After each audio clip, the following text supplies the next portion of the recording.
Next week on Thursday. Chapter 2. Nuts. I thumbed through an elderly copy of Time magazine, oblivious to the murmur of voices coming from Harold's room. The hum of weekday office noises drowned the sound of her descent down the narrow flight of stairs, so I wasn't aware of Mrs. Wiseman's presence until she subsided into the chair next to mine. Her unexpected appearance startled me. "Are you waiting for Harold?" Gloria Wiseman queried. I nodded. "Yes, I have an appointment. Do you?" She chuckled. "No. Did he tell you what happened last weekend?" "No, I haven't met him since the weekend," I answered. "Did you enjoy the play?" Gloria Wiseman looked grim. "He had a fall. We took him to emerge. He had to have stitches." My heart constricted. I remembered theatre tickets and plans to go away with her sister and husband. "What happened?" "We were just walking around. He said he tripped, but I know he lost his balance." Gloria," I began. "My heart really goes out to you." "Thank you." Her eyes grew moist. The muscles in her jaw tightened.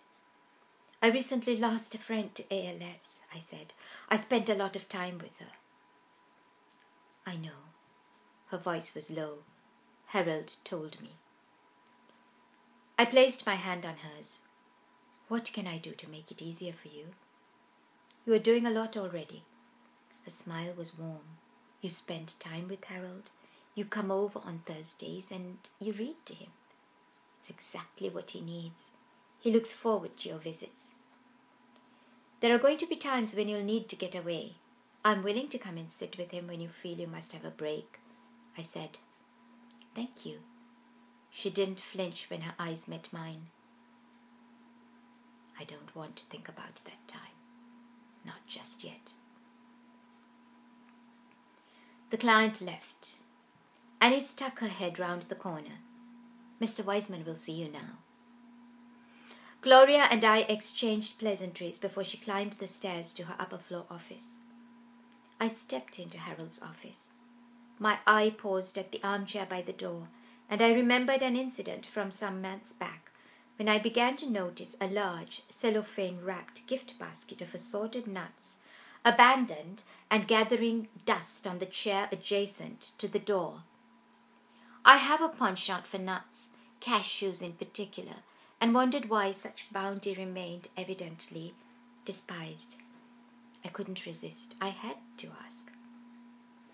"It was a gift from Annie and Judith last Christmas," Harold replied nonchalantly.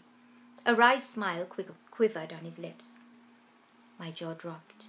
It was 6 months since Christmas. "So why is it still here?" "They're not the kind of nuts I like, so I just let them stay there. This way they'll get the message. They won't buy me the same thing next year." My eyes widened. I had made queries about the basket some months before. Annie would only say, "Do you want them?" No one does. It must have cost a pretty penny. "How could you be so rude and unappreciative?" I demanded. "You could have thanked the girls and taken it home and then given it away or tossed it in the garbage. That's called being gracious, you know." Harold didn't see the matter in quite the same light. "But if I pretended to like what they got for me, they could get the same thing again," he argued. I responded with a perplexed shake of my head. It was none of my business anyway. My thoughts rolled on. For over a year, Harold lived and breathed his glorious dream home as it took shape under his personal supervision. I listened to detailed descriptions of the custom-made front door, the hoist in the garage, and the transparent fiberglass stairway going down to the basement. He told me about the jade tree he'd had planted in the new garden. He described the antique urn his wife picked up at an auction, and how they were hunting for a second one to make a matching pair. I sat quietly as he took a string of calls on his cell phone, yelling himself hoarse at some hapless contractor. He had just enough voice to verbalize his displeasure. His eyes flashed fire when he hung up, and I chided him for getting irate. He cooled down immediately, looking sheepish. He was running a mad race against time. From time to time, Harold issued an invitation. Come with me to the building site. I want to show you how the work is progressing. Each time, I declined. I'd rather sit here and chat. He responded one day in exasperation. You are so protective of Gloria. He understood my qualms. Gloria phoned one evening to invite Harold and myself to the triumphant housewarming party. She changed the original date to accommodate our calendar. I had to find a gift, something different, unique, not flowers or chocolates. It's a tough challenge to shop for someone who has everything. I spent several evenings creating a pressed flower picture out of blooms saved from my summer garden. The result was not unpleasing, I thought, and put additional effort into elaborate gift wrapping. I whipped up some mango mousse to take along with us as well. Harold's eyes gleamed when he relieved me of the dessert in the glass bowl.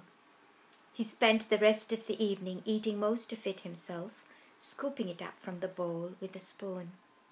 The gift, with its carefully color-coordinated packaging and card, remained where I'd set it down by the front door. The Wisemans conducted their gaggle of guests on a grand tour of the new abode. Gloria's oil paintings hung in every room. They were gentle, nurturing, devoid of the savage passion of the pictures hanging in the office. A very different Gloria within these brushstrokes. Harold opened the narrow cupboard on the wall by the kitchen sink to display a mini pharmacy of drugs, which were his daily fare. The food was cordon bleu, hors d'oeuvres, and bite-sized